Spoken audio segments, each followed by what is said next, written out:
ಎಲ್ರಿಗೂ ನಮಸ್ಕಾರ. ಒಂದು ಆಲೋಚನೆ ನಮ್ಮ ಜೀವನ ಬದಲಿಸಬಹುದು.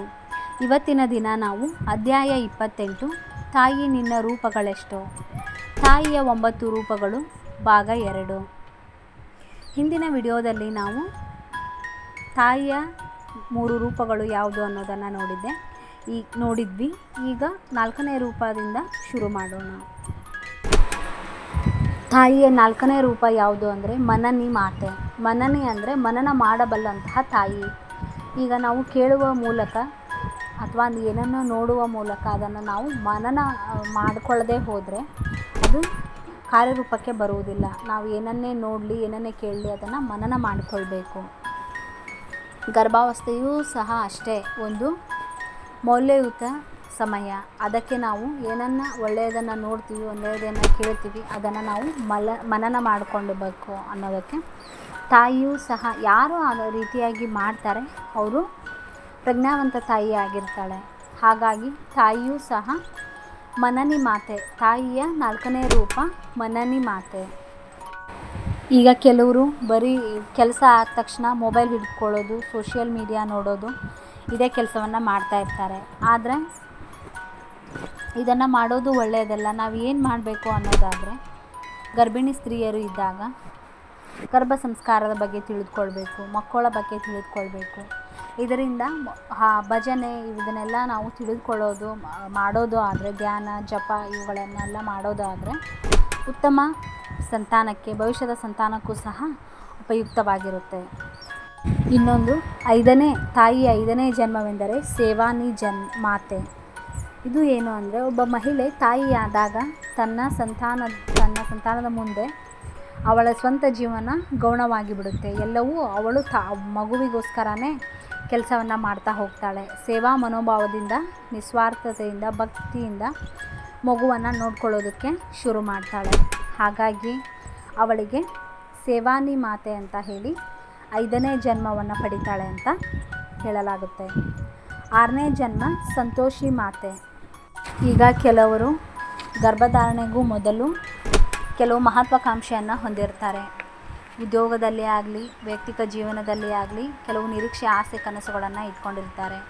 ಆದರೆ ಗರ್ಭಿಣಿಯಾದ ಮೇಲೆ ಎಲ್ಲ ತಮ್ಮ ಗಮನವನ್ನು ರಾಜಿ ಮಾಡಿಕೊಂಡು ತನ್ನ ಮಗುವಿನ ಕಡೆಗೆ ಲಕ್ಷ್ಯ ವಹಿಸ್ತಾರೆ. ತಮ್ಮ ಮಗುವಿನ ಸೇವೆಯಲ್ಲಿ ತಮ್ಮ ಸಂತೋಷವನ್ನು ನೋಡ್ತಾರೆ. ಹಾಗಾಗಿ ತಾಯಿಯ 6ನೇ ಜನ್ಮ ಯಾವುದು ಅಂದರೆ ಸಂತೋಷಿ ಮಾತೆ.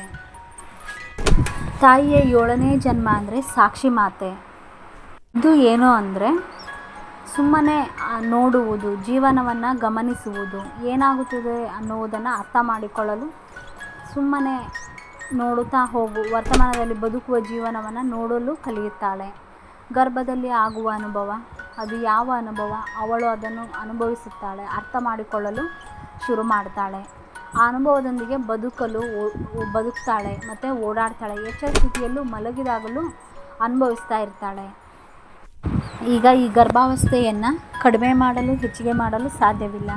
ಹಾಗಾಗಿ ಆ ಗರ್ಭಾವಸ್ಥೆಯ 9 ತಿಂಗಳು ಅವಳು ಗಮನಿಸುತ್ತಾ ನೋಡ್ತಾ ಹೋಗ್ತಾಳೆ. ನೋಡಬೇಕಷ್ಟೇ ಆಗಿರೋದ್ರಿಂದ ಅವಳು ಅದನ್ನು ಸಂಪೂರ್ಣವಾಗಿ ಸಾಕ್ಷಿ ಭಾವದಲ್ಲಿ ಕಳೆಯುತ್ತಾಳೆ. ಹಾಗಾಗಿ ಒಂದು ಮಗು ಹುಟ್ಟಿ ಅದು ನಿಧಾನವಾಗಿ ಬೆಳೆಯುತ್ತಾ ಹೋದಾಗ ಅದರೊಂದಿಗೆ ತಾಯಿಯ ಜೀವನವೂ ಸಹ ಮಗುವನ್ನು ಸಾಕ್ಷಿಯಾಗಿ ನೋಡುತ್ತಾ ಮುಂದುವರಿಯುತ್ತೆ.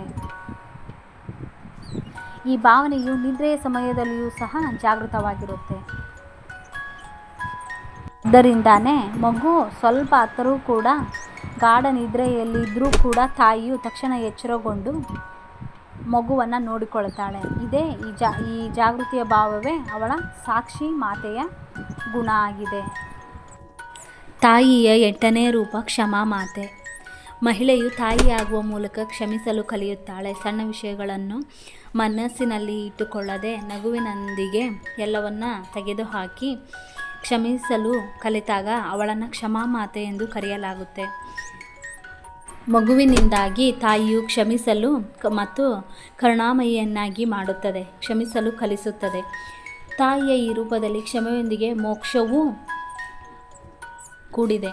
ಏಕೆಂದರೆ ನಾವು ಗರ್ಭ ಸಂಸ್ಕಾರದಲ್ಲಿ ಕಲಿತಂತೆ ಕ್ಷಮಿಸುವ ಮತ್ತು ಕ್ಷಮೆ ಕೇಳುವ ಮೂಲಕ ನಾವು ಬೇರೆಯವರೊಂದಿಗೆ ಬಂಧಗಳನ್ನು ಬಿಡಿಸಿಕೊಳ್ಳುತ್ತೇವೆ. ಇದರಿಂದಾಗಿ ಮೋಕ್ಷವು ನಮಗೆ ಬೇಗನೆ ಸಿಗುತ್ತದೆ. ದ್ವೇಷ, ವಿಷಾದ, ಕೋಪ, ಅಸೂಯೆ, ದೂರುಗಳ ಬಂಧನ, ವ್ಯಾಮೋಹ, ಆಸಕ್ತಿ, ಅನುರಾಗ ಎಂಬ ಎಲ್ಲ ಬಂಧನಗಳಿಂದ ಮುಕ್ತಿಯನ್ನು ಪಡೆಯುತ್ತೇವೆ. ಕ್ಷಮೆಯ ಅಭ್ಯಾಸವು ತಾಯಿಯ ಬಂಧಗಳನ್ನು ತೆರೆಯುತ್ತದೆ, ಅವಳನ್ನು ಮುಕ್ತಗೊಳಿಸುತ್ತದೆ. ಮೋಕ್ಷದ ನಿಜವಾದ ತಿಳುವಳಿಕೆಯನ್ನು ತಾಯಿಗೆ ಮಗುವಿನ ಆಗಮನದಿಂದ ತಿಳಿಯುತ್ತದೆ. ತಾಯಿಯ 9ನೇ ರೂಪ ಧರ್ಮಮಾತೆಯಾಗಿದೆ. ಮಗುವಿನಿಂದಾಗಿ ತಾಯಿಯು ತನ್ನ ಆಂತರಿಕ ಮೂಲದೊಂದಿಗೆ ಸಂಪರ್ಕವನ್ನು ಹೊಂದುತ್ತಾಳೆ. ಅಂದರೆ ಮೂಲ ಸಂಪರ್ಕ ಎಂದರೆ ಪರಮ ಚೈತನ್ಯ, ಈಶ್ವರ, ಅಲ್ಲಾ, ಬ್ರಹ್ಮ ಇತ್ಯಾದಿ ಹೆಸರುಗಳಿಂದ ಕರೆಯಲಾಗುತ್ತೆ. ಅಲ್ಲಿ ಆ ಮೂಲದಲ್ಲಿ ಪ್ರೀತಿ, ಶಾಂತಿ, ಸಂತೋಷ, ಮೌನ ಇರುತ್ತದೆ. ನಾವು ಗರ್ಭ ಸಂಸ್ಕಾರದ ಸಮಯದಲ್ಲಿ ಕಲಿತ ಎಲ್ಲ ವಿಷಯಗಳನ್ನು ಆಚರಣೆಗೆ ತಂದಿದ್ದೇ ಆದರೆ ಮಹಿಳೆಯು ಧರ್ಮ ಮಾತೆಯಾಗುವಳು. ಅಂದರೆ ಧರ್ಮವನ್ನು ಅನುಸರಿಸುವ ಎಲ್ಲ ಒಳ್ಳೆಯದನ್ನು ಆಚರಣೆಗೆ ತರುವಂತಹ ತಾಯಿಯಾಗುವಳು. ತಾಯಿ ಯಶೋದೆ, ಬಾಲಕ ಭಕ್ತ ಧ್ರುವನ ತಾಯಿ ಸುಮತಿ ರಾಣಿ ಕೌಸಲ್ಯ ಹೀಗೆ ಇದ್ದರು. ಇದು ತಾಯಿಯ 9 ರೂಪಗಳಾಗಿತ್ತು. ತಾಯಿಯ 9 ರೂಪಗಳು ಇವಾಗಿದ್ದವು. ಅಧ್ಯಾಯ 28ರಲ್ಲಿ ತಾಯಿ ಹೇಗೆ ಯಾವ್ಯಾವ ರೂಪಗಳನ್ನು ತಾಳುತ್ತಾಳೆ ಮಗುವನ್ನು ಗರ್ಭದಲ್ಲಿ ಧರಿಸಿದ್ದಾಗಿನಿಂದ ಅನ್ನುವುದನ್ನು ತಿಳಿದುಕೊಂಡೆವು.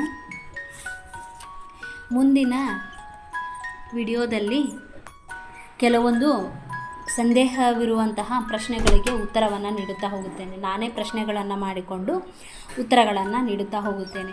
ನಿಮಗೇನಾದರೂ ಪ್ರಶ್ನೆಗಳಿದ್ದರೆ ಕೇಳಿ, ಅದಕ್ಕೂ ಸಹ ಉತ್ತರವನ್ನು ನೀಡೋಣ. Thank you.